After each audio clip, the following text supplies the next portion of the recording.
مولانا محمد وعلى آله سيدنا مولانا محمد আরবের বুকে মক্কার পরে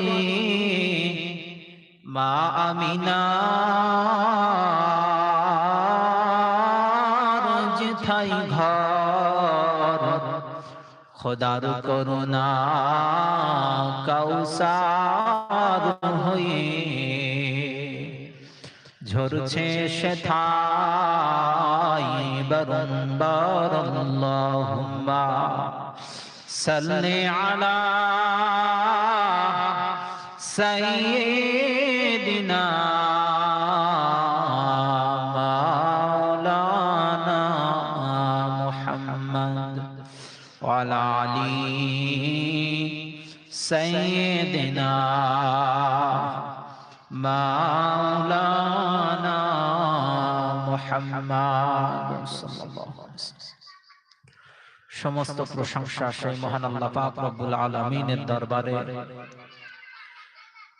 যে আল্লাহ পাক রব্বুল আলামিন আজকের দিনে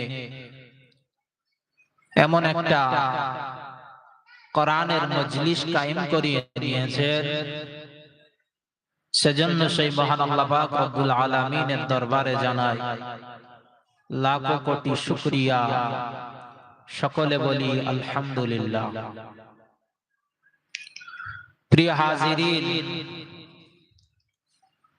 আজকের যে মিলাদুন নবী উপলক্ষে জলসা ও মাহফিল দেওয়া হয়েছে, এই জলসা এই মাহফিল আল্লাহ পাক রব্বুল আলামিনের দরবারে অনেক সম্মানিত একটা জিনিস। দুনিয়ার বুকে যখন কোন কোরআনের মজলিস হয়, রাসূলুল্লাহ সাল্লাল্লাহু আলাইহি ওয়াসাল্লাম বলেন যে ওই জায়গাটা হলো জান্নাতের বাগান। রাসূল কারীম সাল্লামের হাদিস অনুযায়ী এই জায়গাটা হলো জান্নাতের বাগান, এবং রাসূলুল্লাহ সাল্লাল্লাহু আলাইহি ওয়াসাল্লাম দুনিয়ার ভিতরে বাজারকে একটা নিকৃষ্ট জায়গা বলেছে। আজকের সমাজে দেখলে দেখা যায় মিলাদ মাহফিলে লোক নেই, কিন্তু মানুষ বাজারে ঘুরে, কিন্তু মানুষ বিভিন্ন রকম বাজারের ভিতরে নিজেদের মূল্যবান সময়কে নষ্ট করে।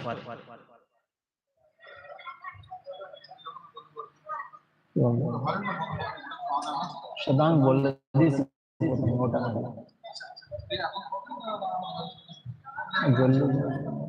জলদি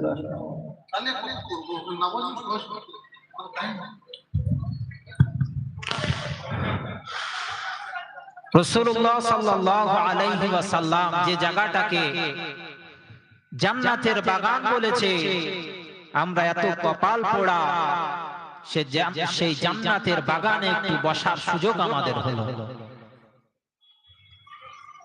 রাসূলুল্লাহ সাল্লাল্লাহু আলাইহি ওয়াসাল্লাম যে জায়গাটাকে জান্নাতের বাগান বলেছেন, এই জায়গায় মানুষ না আসতে পারে, আল্লাহ পাক রব্বুল আলামিনের ফেরেশতারা তারা আসমান থেকে ঝাঁকে ঝাঁকে দুনিয়ার এই জান্নাতের বাগানে এসে বসে যায়। এই জান্নাতের বাগানে এসে বসে তারা কোরআন এবং হাদিস থেকে আল্লাহ পাক রব্বুল আলামিন এবং রাসূল কারীম সাল্লাল্লাহু আলাইহি ওয়াসাল্লামের জীবন নিয়ে, জীবন আদর্শ নিয়ে যে কথা বলা হয়, তারা এই কথাগুলোকে শোনেন এবং এই জলসার শেষ